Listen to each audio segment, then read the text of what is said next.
I'm Chad Evan Collins, and this is the Marketing on Demand show. I set out to answer the million-dollar question.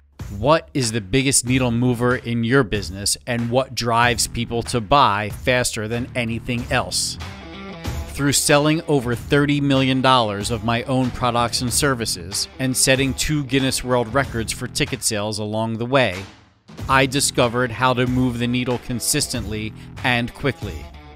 If you're a marketer, e-commerce seller, entrepreneur, or founder, join me as I reveal my exact strategies and see what today's smartest business leaders are doing right now to explode their sales. Do you want to learn how to boost your sales using these methods?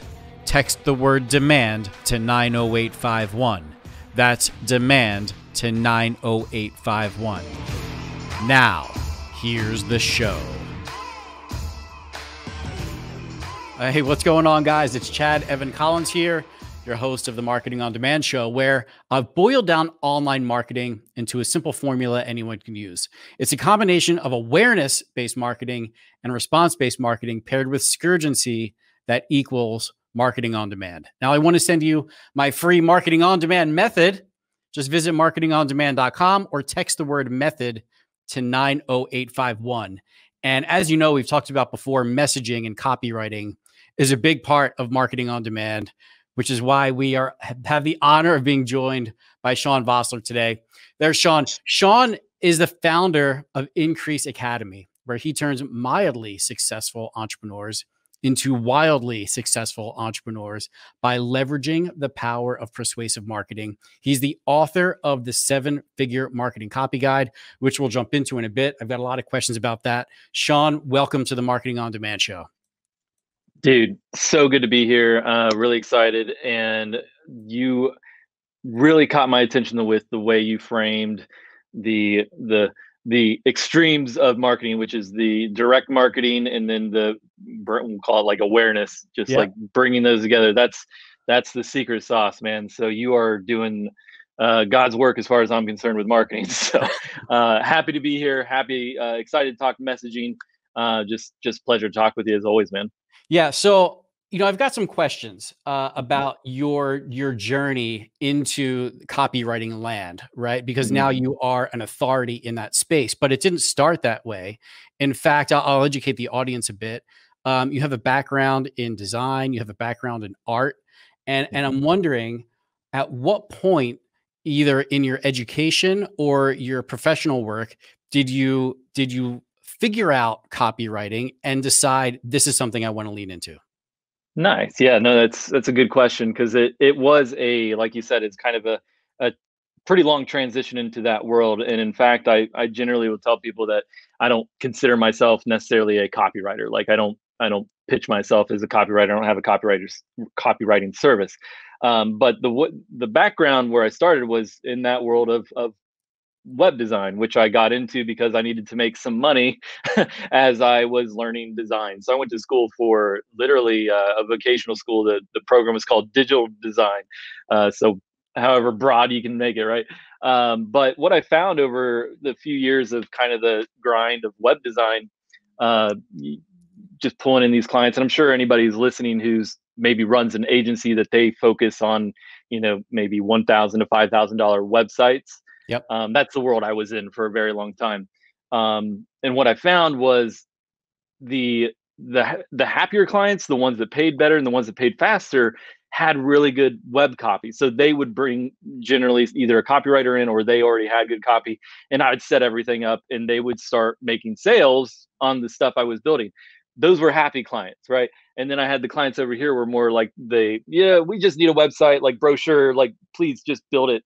They didn't pay on time. They didn't really care. They're the ones that, I mean, literally it's hilarious. I had one client who said or his girlfriend said that the pictures on the website were too black and white. I was like, I don't know what that means, but eventually, like through deduction and just, common sense, it made sense to me that the website was just a vehicle for the copy.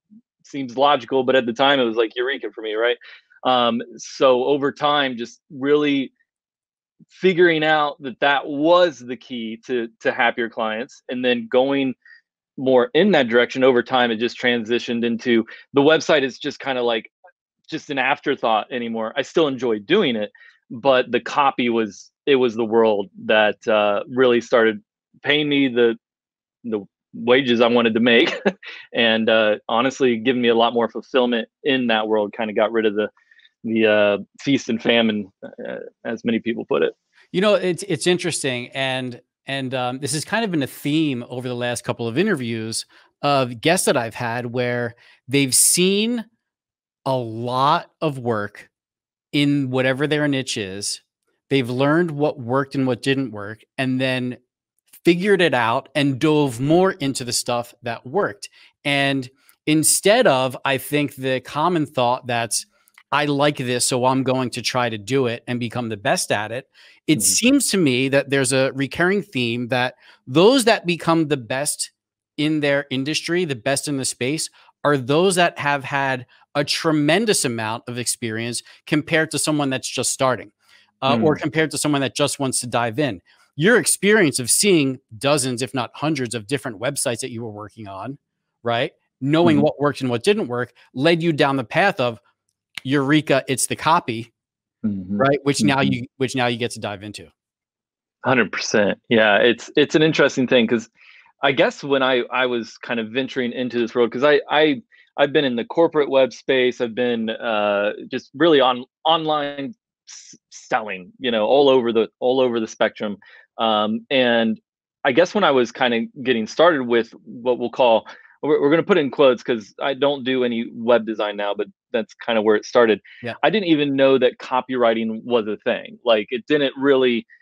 Now it's so obvious, but in hindsight, it's like, of course. But at the time, it's like there's no copywriting degree. There's no school for copywriting and design. It's almost like it just kind of gets baked in if you look into the world out there of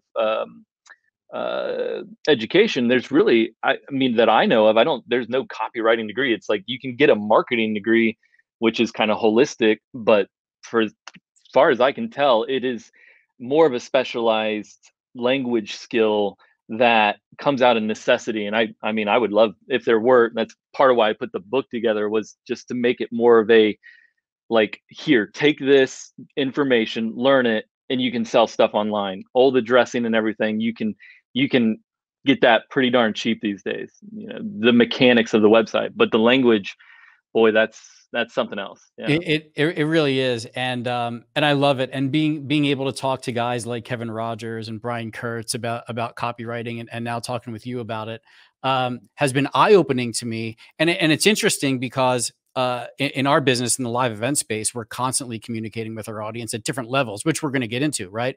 The copy on the Facebook ad that introduces us, our brand, to the person that we want to have a relationship with, the copy that's on the landing page, the email follow-up that they get, like what copy we use and what types of copy we use, when, where, and why, is what I want to dive into. But first, when someone goes to automate.academy, and that's how you could find Sean's stuff, automate.academy. Increase.academy, but oh, I'm close. Sorry, increase. No, it's okay. No increase.academy. Increase.academy. You immediately see that it is visually compelling. It looks a lot different than anything else that you've seen. And when you buy his book, or when you get his book, or see segments of his book that are out there online, they all have this very unique feel to it, which you could only relate back to Sean and his work. And my question for you is, where did that come from? And was this an intentional decision that you made on, I want my stuff to look and feel a certain way, so it's easily identifiable and they know it's mine? And then from a business perspective, like, what has that done for you? And is it a good methodology to follow if someone else wants to get into this space? Sure. So it's interesting because I've talked about this a lot with different people. It was kind of, I don't want to say it was a mistake, but it wasn't like intentional in the sense that, like, I'll see if I can get it on the screen here. So like the graphical style of this book is pretty intense. Like, there's a lot of of intentionally interesting, see if I can, like, graphical elements. And same on the sales page, it's very visually stimulating.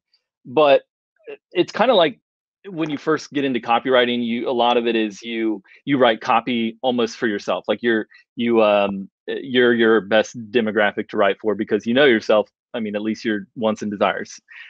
So when on the design side for me is like, I liked doing design. I knew it pretty well, and I enjoyed doing it. So it was just kind of baked in naturally. But what I found, especially on the advertising side for the book itself, that visually stimulating stuff helps it stand out in the crowd. So it's kind of like they come for the visuals and they stay for the content. It's kind of what I think. And to be honest, for the last about 18 months, the book itself has been coasting on a couple different very visually stimulating ads of just kind of showing the book.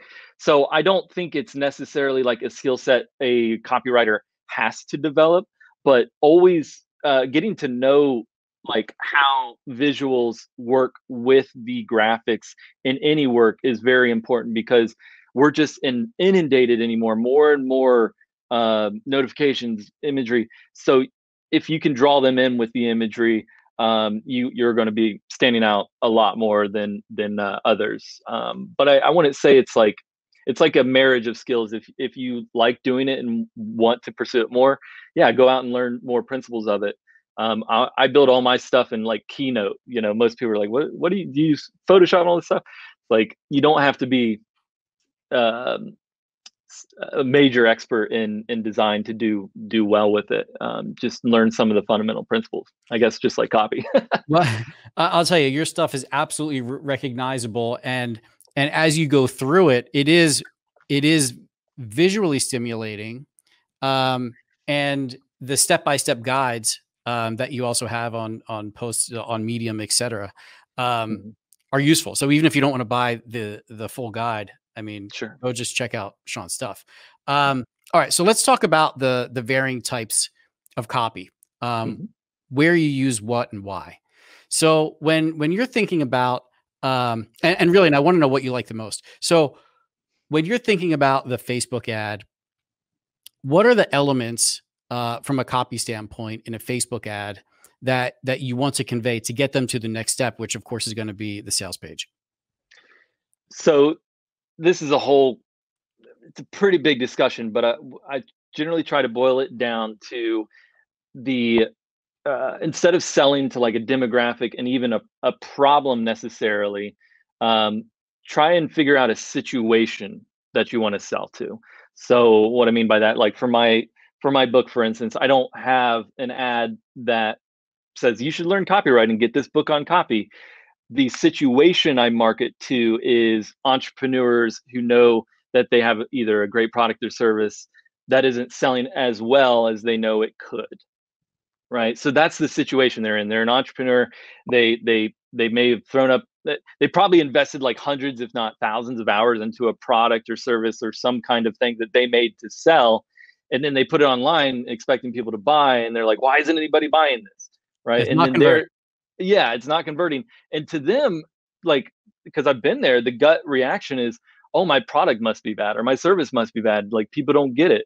But if you take a little deeper look into it, the problem, the situation they're in is that their messaging 9 times out of 10 just isn't compelling enough to get somebody to buy. So it doesn't have that urgency, scarcity. It doesn't even really, it talks more about them than the end user. Like, it doesn't have those elements that convert. So on the ad side, I'll generally try to let the ad speak to those individuals. So literally, I will say, if that's the campaign, it'd be along the lines of, are you an entrepreneur who feel like you're not selling enough of your product? Are you do you wonder if um, or do you think that it's your product or certain? This is terrible to do copy on the fly like this, but you get the idea, right? And But it then sounds like yeah, you're positioning a question. You want to plant a question seed in the mind of the prospect that they can answer to, and their answer would then lead them to take the next step. yeah, that, and you're giving them an insight into their world of like their problems. So an entrepreneur who feels like my target demographic is huge because there are a lot of entrepreneurs who think they should sell more of their stuff. Like it's a huge demographic, right? So if I can give them a eureka moment, an insight, that it's not them, it's not their product or them that's the problem. The problem is actually this thing. In the book, I have a chapter called the contrarian copy structure, and it's really that. It's like identifying a misconception that they have either about themselves, their product, like whatever it is in their world, their diet, their anything. Identify that and then call it out and give them a chance to say, oh, that's why it's not working. If you can get that, you have compelling marketing. Like that's really what I'm generally when I'm like brainstorming stuff, that's what I'm looking for is like, oh, okay, that's the real problem, right? So it's not this, it's that. And then so on the ad side, that's call out the audience. Then on the page side, you'll notice most of my sales pages are really long. And what I'm doing there is I'm literally just building an argument for the misconception and the solution. So the misconception being that people think it's their product or service that's messed up. Truth is, it's your messaging that's not right. So let me explain how that works. And I teach a bit about how it works, the statistics, all that. So you're building a big argument. Then you say, and that's why I made this product. That's just the transition into the offer. And it works for every single niche out there. I mean, you think in fitness, it's like six pack. What's the ClickBank offer? The 6-pack ab thing. The I forget the name of the product. It's like the best-selling ClickFunnels thing or ClickBank product. But the misconception that they position is that you can't. This has been around for a while now, but most people know this. But it's like you can't get 6-pack abs just by working out really hard. You have to do the diet thing, and that was their, misconception. You don't have abs not because you're not working out hard enough, but because your diet's wrong. So identifying those critical big ideas, that's really the first step in any kind of campaign. You just build campaigns on that one after another. And then you're going to have someone either opt in as a lead who now becomes a member of your community, whether they're a buyer right off the bat or not. So now let's talk about continuing communication, continuing to engage with your audience once they're in your world, whether they're in your Facebook group or whether they're on your email list. How do you want to begin communicating with them as a non-buyer to try and get them to become a customer? Sure. Well, and it's funny because I should drink more of my own Kool-Aid. I wish I had better follow-up systems in place. I have, cart follow-ups and if they buy follow-ups and all that. But I generally, it's interesting with the book at a lower price point now, on Facebook ads in particular, I just go straight for the sale for the most part, which, there's mixed blessings on all that. The pro is I have more, like my list is a buyer's list and they're involved in my world almost instantly. The cons is my list could be bigger if I was getting leads first and then following up for the sale. That definitely works better if you're doing more of a high ticket offer. Yep.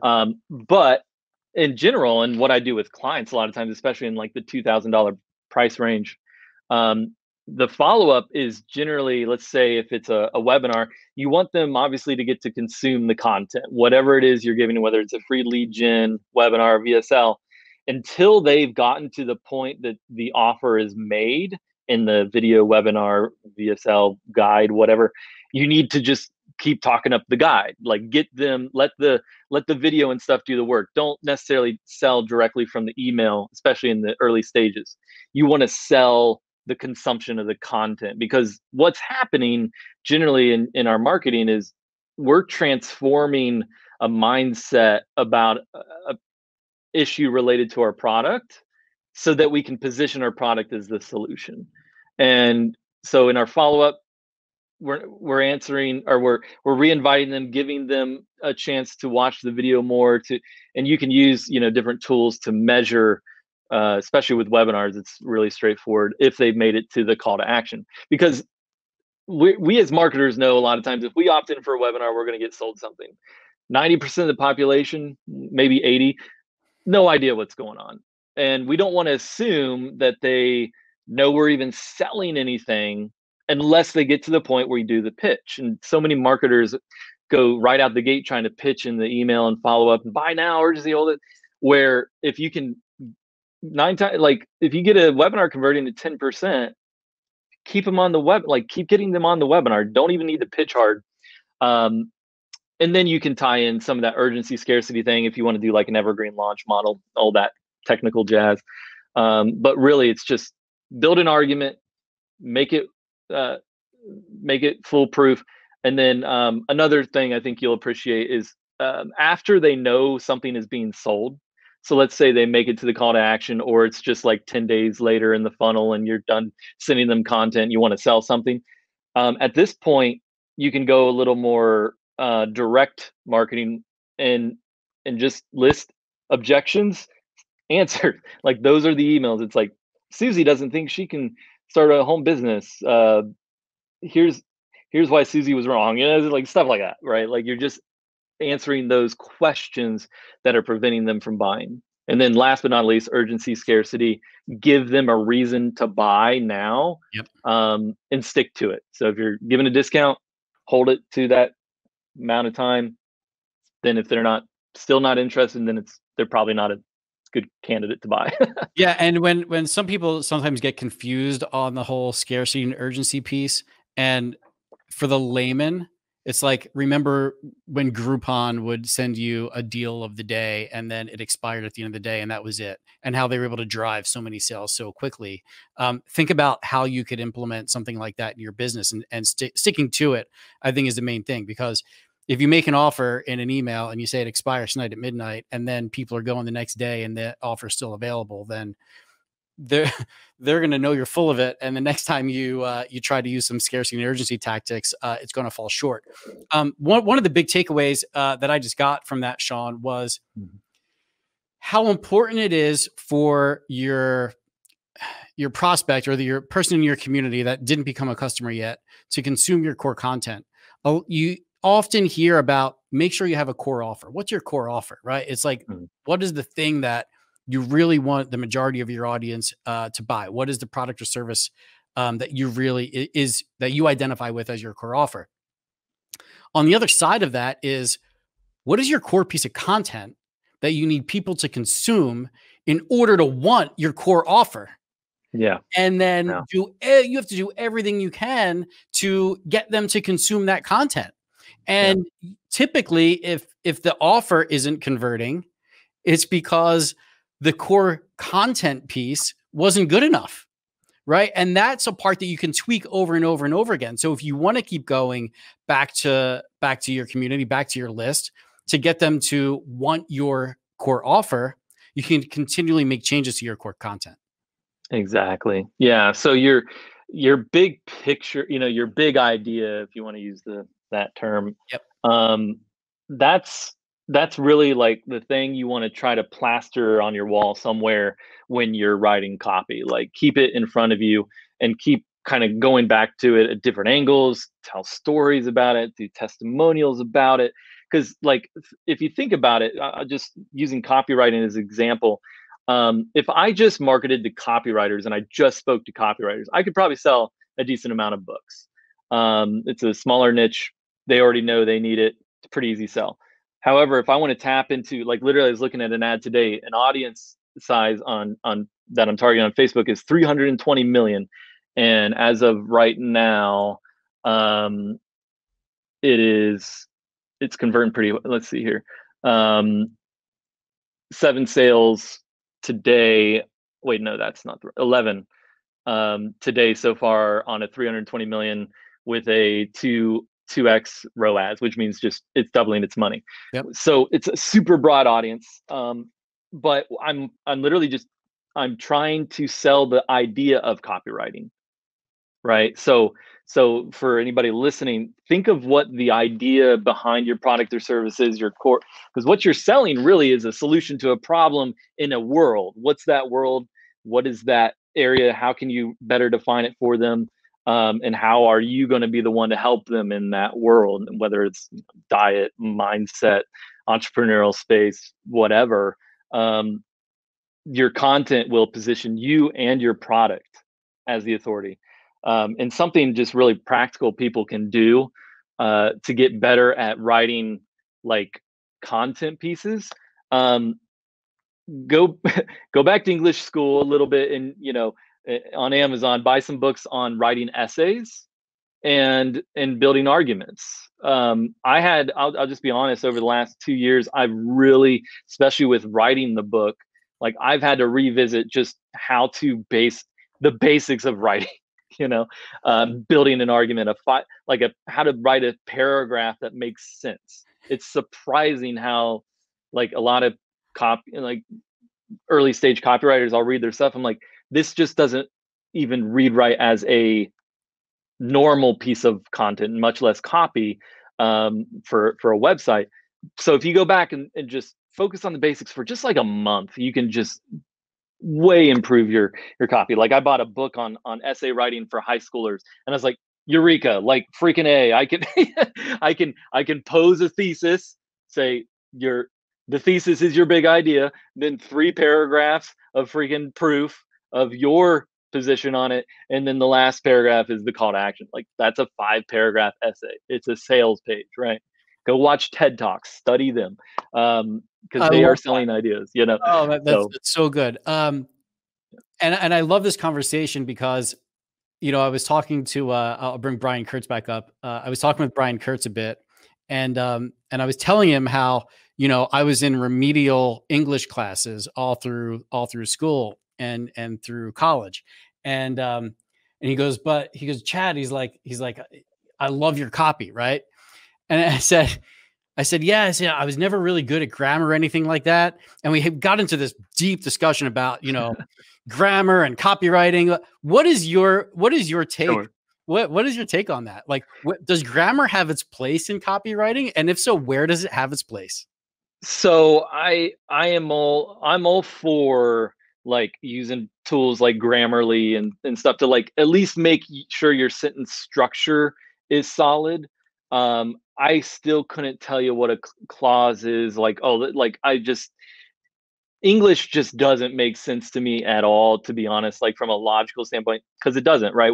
It's ever changing. So copy, and I'm sure most copywriters would agree with this, like copy is a spoken medium in someone's head when they're reading. Like it's just like a conversation. So you don't necessarily have to, like, you shouldn't start a sentence with a but in copy you can, like there's certain rules that are fungible because that's how we talk in real life. A really good test like you can do for your copy is read it out loud and record it and play it back to you. If it doesn't sound conversational, it's likely that your grammar is messed up. Like maybe have some sentences switched around. And does it not flow naturally? Like those you can tell just because we all speak just language, right? Now on the flip side of that, when you're building like structured content on a page, like let's say you're doing a long form sales page, you're designing it for skimmers, right? Most people, it's only like something like 16% of people will read a whole sales page, right? Probably less these days. So what you want to do, literally, if you look at my sales page for the book, it's like the headlines and the subheadlines they're designed to pull in people that need that piece. Like you can read the whole thing and get the whole argument, or you can skim it and find headlines that appeal to you, and then you'll read your little section and you'll keep scrolling, find a little section to play. So when for folks listening to this, long form works really well, not because it's long form, but because you're giving people chance as they scroll to find things that appeal to them. So it's okay to have a super long page, even for a book. Most pages aren't that long. Mine's like 4,000 words, I think, because I'm pulling out to different segments of people's interests. But yeah, grammar, I mean, use Grammarly, like make sure you don't have a bunch of typos, just get the basics. But I'm personally not convinced that it needs to be, phonetically perfect to count. Right. It needs to be intriguing. It needs to, be curiosity. driven, right? In some cases, you need to open loops. And then ultimately, the ultimate close to your loop is your product or service, right? Exactly. Yeah. All right. I've got three. We're coming around the corner here, Sean. I've got three questions for you. And, All right. and we're going to wrap this up. So aside from your book, name a book or podcast you love and why. Well, besides marketing on demand, of course, no. There's I'll give you a genre of books I really like that most copywriters probably won't investigate too thoroughly at the beginning, but as you get going, you're like, oh yeah, this is where I should live. All right, it's books on arguments, like Aristotle's rhetoric stuff. Like, don't need to buy books about Aristotle's rhetoric. Don't buy rhetoric by Aristotle. I can't even like understand it. But like getting to know. Have you ever seen the show Boston Legal by chance? Yeah. Or like, yeah. So like any of these legal shows, whenever that's like the end of the third act and the guy's standing up there and doing his speech about the pitch to the jury, like that to me, I have a book somewhere. I have books on the floor. That's why I keep looking over here. Keep a stack over here of the books I'm reading. From a lawyer angle of how to build arguments to convince the jury, because that's what you're doing. You're coming into skeptical people to convince them of something, that they should buy your product or your idea that your product helps. So diving into that is huge. And then one really specific book I love, even just from studying the structure of it, is Stephen King's book on writing. So it's about writing fiction, but it's such a powerful workshop in how to craft things, language in a way that pulls people in. A lot of my stuff nowadays, I'm trying to be a bit more celestial voice, like a little more intense, because it's important what I'm trying to get to them. So my language needs to reflect that. That book really helped me see that you can keep it really simple and compact and solid and good written, but if you make it powerful, you'll have automatic authority built right in just from the language. So there's all kinds of different books, but those are the two I really like. In mind, of course, but no. But that's really the world I spend a lot of my reading time in. I love how you find like another industry altogether. And we talk about like the legal end of it and how they craft their argument and say, you know what, I could take that same framework and apply it to sales copy and apply it to positioning my product or service. That outside of the box thinking is what we love here at Marketing on Demand. So thanks for bringing that. Number two, name a cool tool or app that you're into right now. Sure. So one tool I've been using forever for managing my copy and just like building out the campaigns is it's a tool called Workflowy. Oh yeah. So Workflow. Yep. Yeah. So it's huge, right? Like that. That's a big one because I'm very linear thinker when it comes to just mapping out campaigns, and I can see all the subject lines and it compacts. Like if you go and test it out, anybody that's listening, you'll see it's pretty straightforward. And I think it's like for the pro version, it's like $5 a month. It's really, really cost effective. And I'm trying to think, like Grammarly is huge. I love that because I don't have to think all that well. That wasn't even a proper sentence. I don't have to think that hard about the grammar, the spelling, or the phonetics. And then one that people overthink too much about, but is generally useful, is Hemingway writing app. I usually use that to identify when I use too many, I think it's adverbs or adjectives. I can never remember which one you're not supposed to use a lot of. But yeah, those are the main tools. I mean, I have a plethora of them I've tried, but keep coming back to those. And who is one person that inspires you and why? Oh boy. Who inspires me? Sure. Well, it's funny. I always I can't answer the question directly, unfortunately. I don't like, there's too many people to name. Rich Sheffrin is someone recently, by the way, that I've been looking into his stuff and just his mentality of copywriting and marketing. I really dig it. So he's somebody people can look into. He's kind of doing a resurgence now, doing a bunch of new stuff, but he was big in the marketing world about 10 years ago.